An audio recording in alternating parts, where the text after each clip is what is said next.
se hace? Ollas y cacerolas de aluminio. Se crean en segundos y duran años. Miembros artificiales. La tecnología y la ortopedia en armonía. Mantequilla de cacahuete. Una receta antigua y nutritiva. Y bombillas de vapor de mercurio. La alta resistencia es una operación frágil. Hay varias formas de fabricar ollas y cacerolas de aluminio. Algunas fábricas disponen de máquinas gigantes que simplemente troquelan o moldean sus productos de menaje, mientras que otras usan una técnica denominada de repulsado.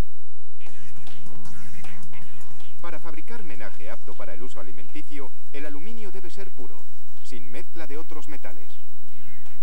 Todo comienza con una lámina redonda de aluminio en bruto, sobre la que se troquelan el nombre de la empresa y el tamaño de la olla en el fondo de la pieza.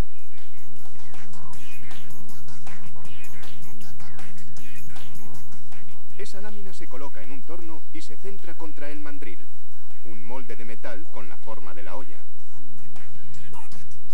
El torno gira a 2000 revoluciones por minuto.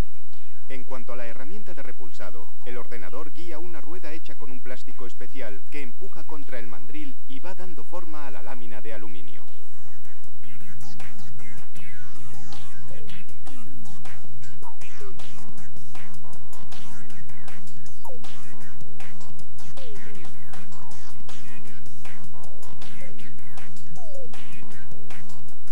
La lámina elimina el aluminio sobrante mientras va redondeando los bordes. Como el aluminio es muy caro, las virutas se reciclan para hacer otros productos.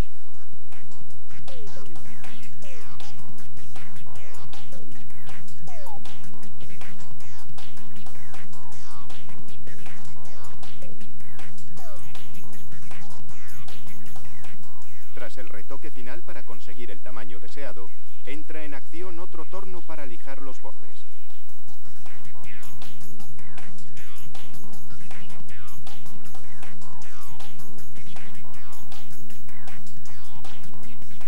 En 4 minutos se ha fabricado esta olla de 32 litros.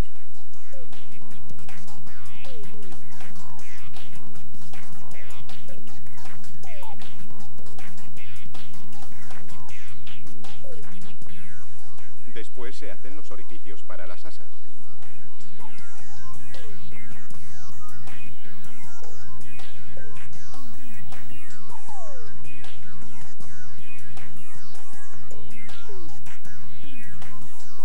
A continuación se remachan las asas de aluminio. Esta olla ya está terminada. Otros objetos no tan grandes ni tan pesados se repulsan en tornos manuales. Hay que ser un experto en repulsado porque este oficio no es una ciencia mecánica. Hay que tener un don.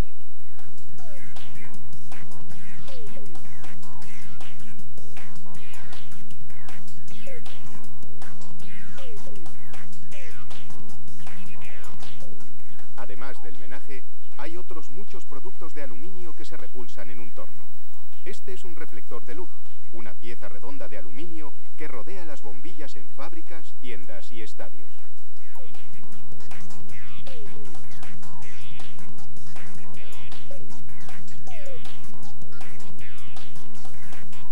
Para trabajar en el torno manual, el operario de repulsado usa una especie de punzón.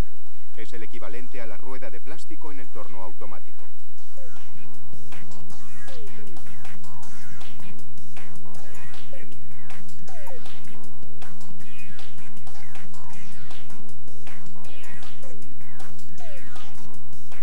A medida que la pieza de aluminio gira, el operario mueve más el punzón para estirar el aluminio y darle la forma deseada.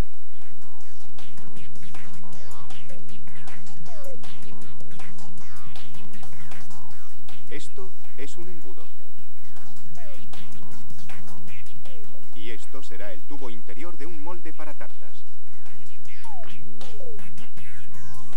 El operario crea el molde en otro torno, usando diferentes herramientas para conseguir una variedad de efectos.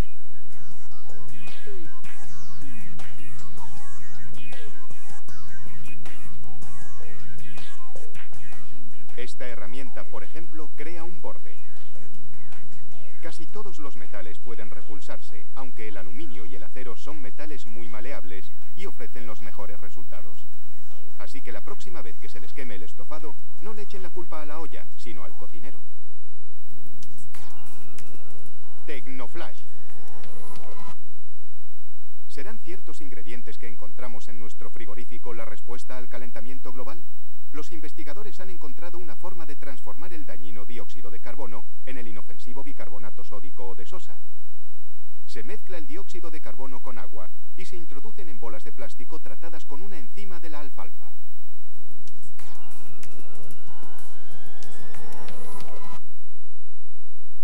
Los miembros artificiales actuales están muy lejos de los chabacanos apéndices del pasado. Ahora son realistas. Y gracias a los avances en la tecnología ortopédica, el funcionamiento de estos miembros se parece cada vez más al de los reales.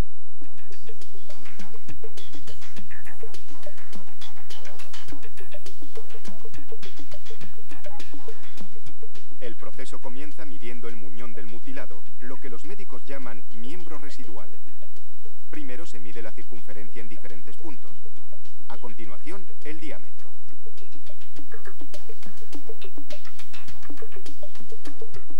Se protege y lubrica el miembro aplicándole una capa de vaselina. Después, se sumerge en algin, una sustancia similar a la gelatina y que se extrae de las algas.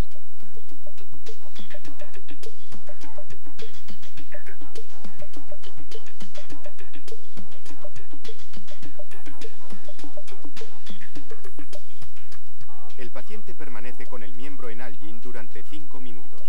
La sustancia ya ha empezado a endurecerse y toma la forma del miembro. Un par de horas después, está lo bastante dura para usarla como molde negativo. Se vierte en su interior yeso de París y se inserta una varilla de metal. La varilla servirá de soporte para el yeso seco y para facilitar el trabajo del especialista. El yeso tarda sobre hora y media en endurecerse. Ya se puede retirar el algin.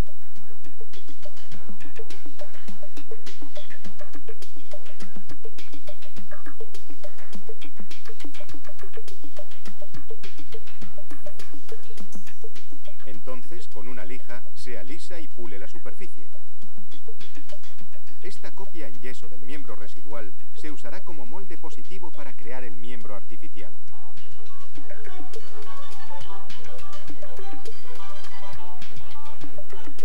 Hay otras formas de crear moldes positivos.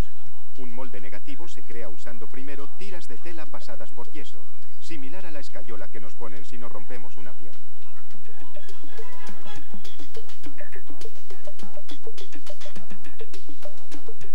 A continuación, un escáner toma una lectura detallada en 3 dimensiones y la programa en el ordenador.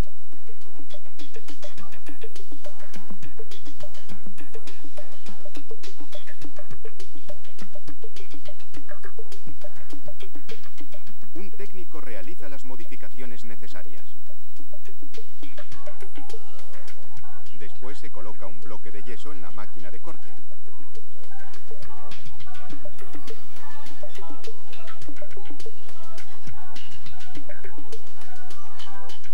El ordenador guía la cuchilla para tallar el molde positivo.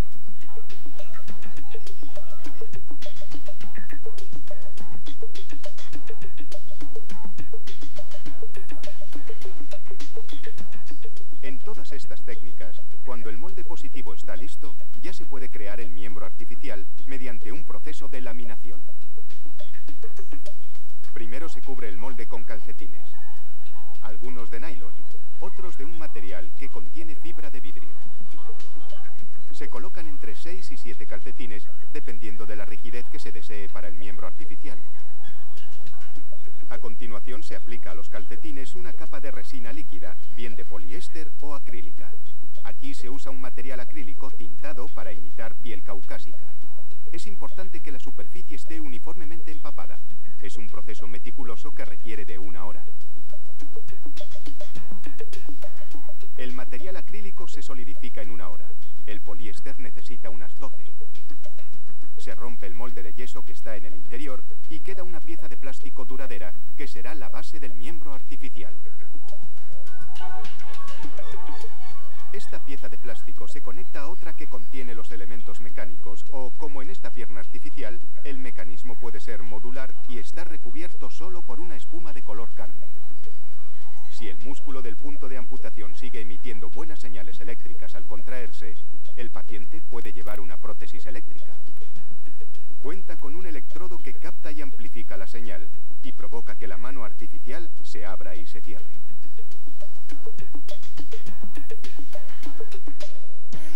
A continuación, en Así se hace, mantequilla de cacahuete. Se inventó a finales del siglo XIX como sustituto de proteínas, pero esta receta sencilla ha sobrevivido al paso del tiempo.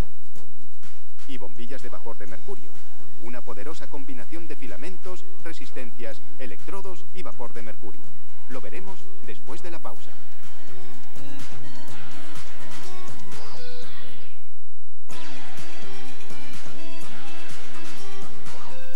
Bienvenidos de nuevo a Así se hace. Después nos ocuparemos de las bombillas de vapor de mercurio, pero primero... La mantequilla de cacahuete, tal y como la conocemos hoy en día, la inventó en 1890 un doctor estadounidense. La usó como sustituto de proteínas en personas que tenían los dientes tan mal que no podían masticar carne. ¡Qué bien! Los mejores cacahuetes para elaborar la mantequilla son los de la variedad Runner, porque son uniformes y se tuestan mejor que los cacahuetes que varían en tamaño. Los cacahuetes llegan a la fábrica ya pelados. Para elaborar un frasco de 500 gramos de mantequilla, hacen falta 565 gramos, es decir, unas 1100 unidades. Los cacahuetes pasan por una tostadora de aire caliente, a 204 grados centígrados. El movimiento los va desplazando para que se tuesten de manera uniforme. Por esta tostadora pasan más de 3.600 kilos de cacahuetes a la hora. Cuando salen, han cambiado de color, el blanco por el marrón claro.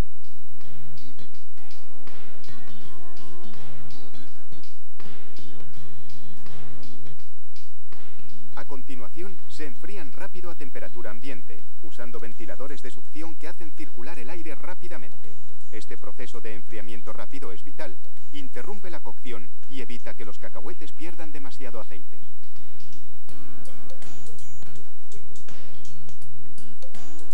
A continuación, pasan por una máquina que elimina las pieles externas, frotando los cacahuetes entre cintas de goma. A continuación, separa los granos y elimina el corazón del cacahuete, que tiene un sabor algo amargo. Pero estos residuos no se desperdician. La piel se convertirá en alimento para cerdos y los corazones en comida para pájaros.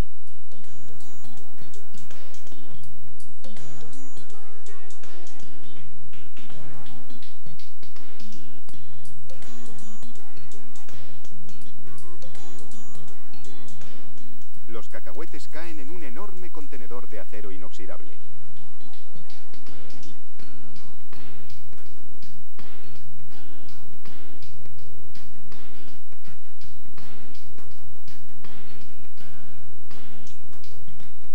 De aquí, pasan a una trituradora, donde se convertirán en pasta.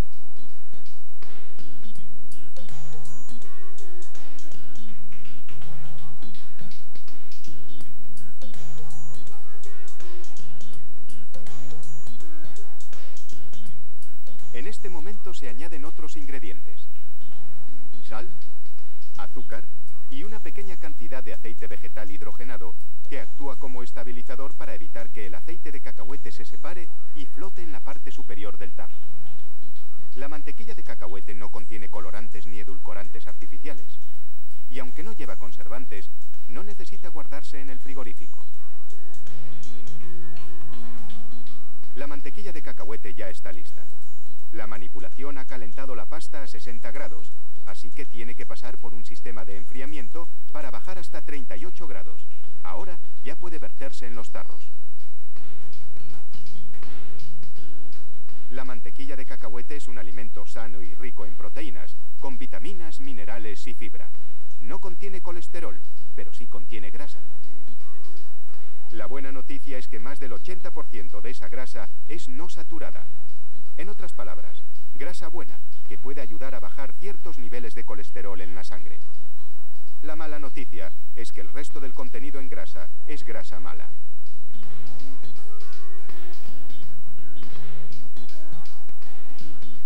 no procede de los cacahuetes en sí, sino del aceite que se usa como estabilizador. Si quieren evitarla, pueden tomar mantequilla de cacahuete al natural, que no contiene estabilizador.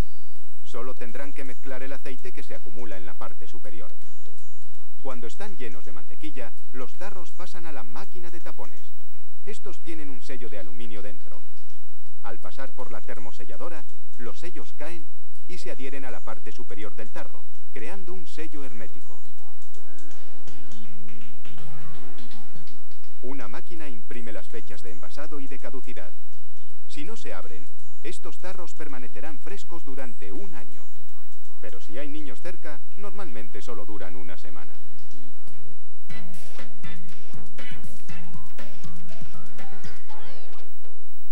Una bombilla doméstica crea luz a través de un filamento de metal. Una bombilla industrial de vapor de mercurio no solo usa un filamento, sino también resistencias, electrodos y vapor de mercurio. Dura más, pero necesita un periodo de enfriamiento antes de volver a encenderse.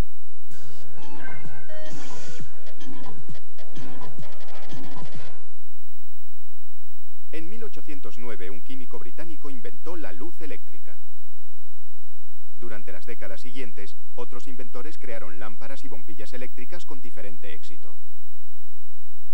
La gran innovación llegó en 1879, cuando Thomas Edison inventó un filamento de carbono que ardía durante 40 horas. Un año después, fabricó una bombilla que ardía durante más de 1200 horas. Aquello hizo factible, por fin, la iluminación eléctrica.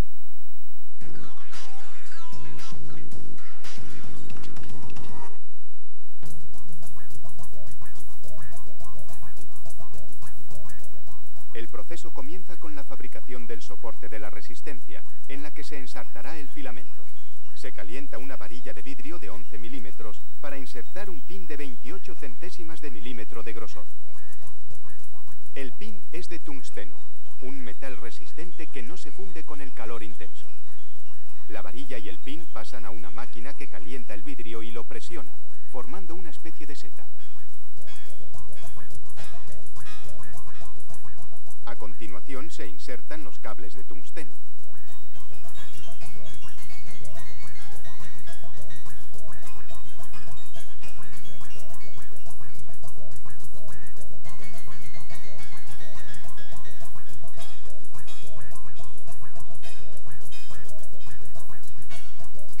Se cortan después a la medida requerida.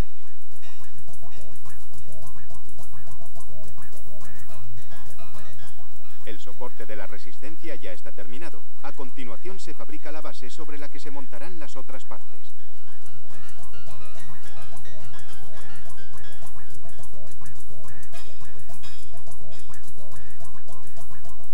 Se suelda el tubo de cuarzo que contiene la resistencia, los electrodos, el gas y el mercurio. A continuación se suelda el interruptor bimetal que corta la corriente a la resistencia dentro del tubo de descarga.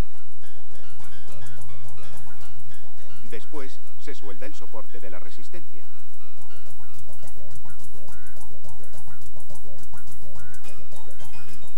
Se dobla este soporte para colocar el filamento, que es de tungsteno. A continuación se suelda un extremo del filamento a la base y se enhebra el otro extremo a través de los orificios del soporte.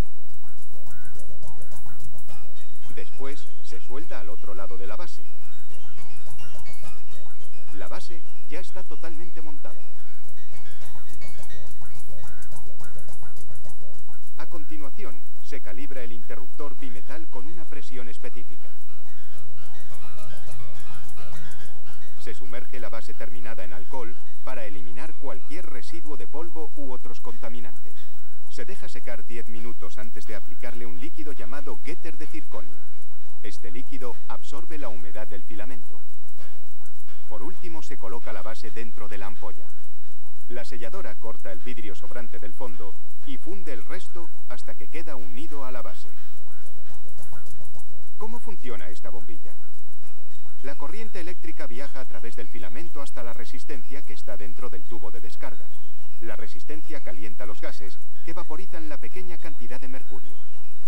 El vapor de mercurio conduce la corriente de un electrodo a otro y crea la luz. Una máquina mete aire en el vidrio caliente mientras un molde le da forma. Una llama especial facilita que el vidrio se enfríe lentamente para que no se quiebre por la presión. Se imprime en la bombilla la potencia en vatios y el voltaje y se mete en un horno a 500 grados para eliminar la humedad o impurezas que pudiera haber en su interior. A continuación, las bombillas pasan por un soplete. Esta herramienta sella el gas nitrógeno, lo que evita que el filamento se sobrecaliente. La bombilla ya está lista para su primera prueba.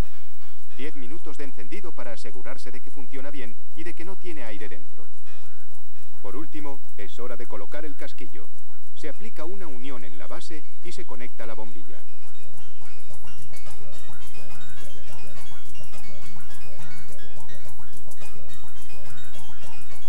La bombilla pasa a través de una llama para secar la unión.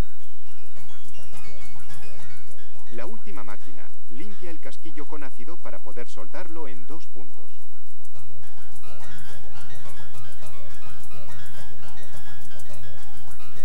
Las bombillas terminadas se dejan a un lado durante 48 horas y después se vuelven a probar antes de comercializarlas y encenderlas.